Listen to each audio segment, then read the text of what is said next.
a beautiful day out here on the water.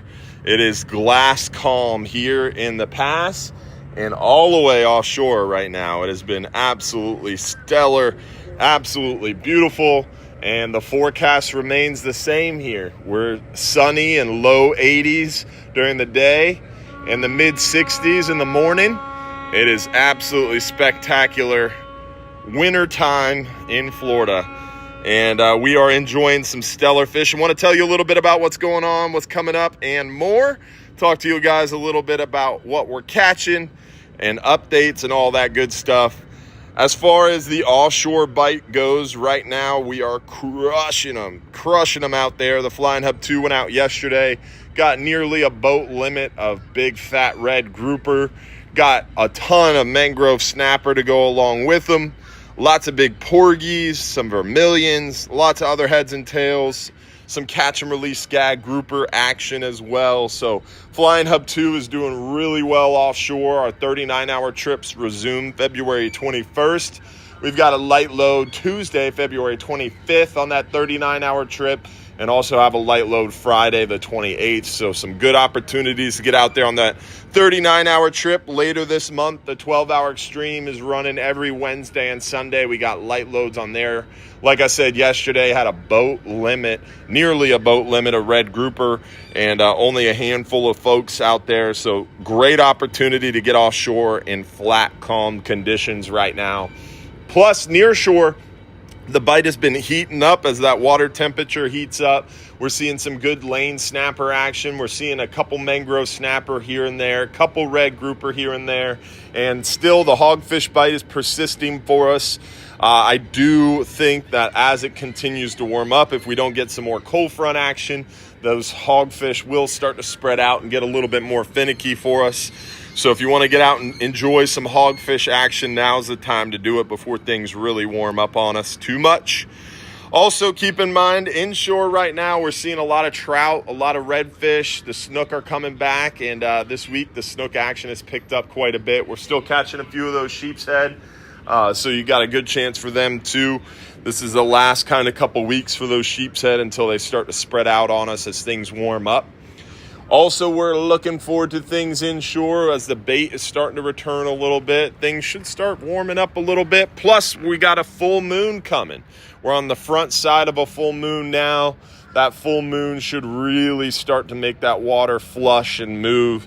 And as that water starts to flush and move, we generally see more actively feeding fish inshore. The front side of the full moon is a real good time near shore and offshore as well. So we're looking forward to that. Also, we've got some news as far as red grouper are concerned. The red grouper stock assessment information, there's a red grouper stock assessment going on right now. And that red grouper stock assessment information, the report, preliminary report was posted yesterday and or day before yesterday, I can't remember. They're all kind of running together. But long story short, the red grouper assessment is looking extremely, extremely positive. So this year, that won't change anything for this year because it takes a long time, unfortunately, for the science to work its way through the proper channels and into management decisions. So unfortunately for 2025, nothing should change. Hopefully for 2026, we'll be able to realize the benefits of that really positive red grouper stock assessment in a very long red grouper season. Like looking at the numbers, we could go from this year, we're expecting red grouper to close at the end of May.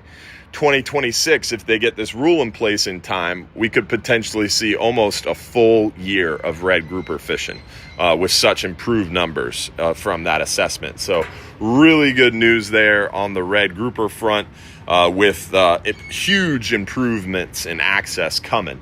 Hopefully, like I said, 2026, if they can get the rule made in time. If not, we'll have to wait until 2027, which would be super frustrating. But hopefully, they'll get it done faster, and I will be surprised. Also pleasantly surprised. Also, we got news about gag grouper. Hopefully, you watched this past Sunday night show. If you did not, you missed it. We went really in depth on the gag grouper, lane snapper, snowy grouper, yellow edge grouper, scamp grouper, and kingfish discussions that happened at this last golf council meeting. If you missed last week's show, you can always go and rewatch it now. It's right there on our Facebook or YouTube channel if you want to watch the show from this past Sunday, where we went really in depth on what happened at the Golf Council meeting. But long story short, overview, gag grouper season this year, we were expecting it to be closer to 30, 35 days as those quotas get bigger every year in this rebuilding plan. So this year we should have had at least 30, maybe even 40 days of gag grouper. Next year, we could have 40 or 50 days of gag grouper. The problem is, at this Golf Council meeting, they presented the catch numbers, the preliminary catch numbers. Now, this can change. It is preliminary. But the preliminary numbers claimed we overfished gags by 100,000 pounds. And that results in a payback, which we have to pay back this year, meaning the quota is penalized and made smaller by the overage.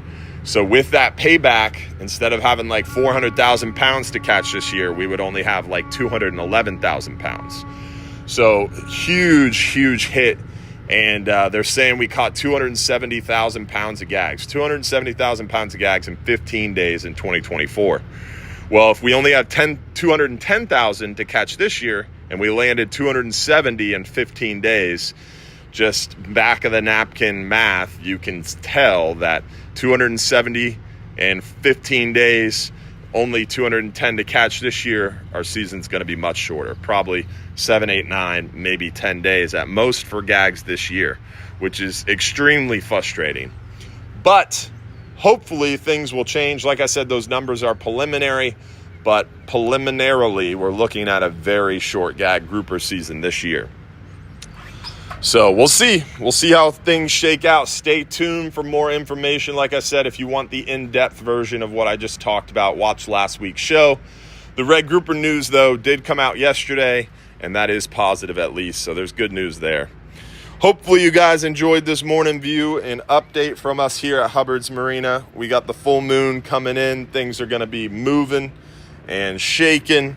Beautiful weather. Great time to get out there and do some shelling, some island trips, some dolphin tours, some sunset cruises with free beer and wine, or some deep sea fishing with us here at Hubbard's Marina.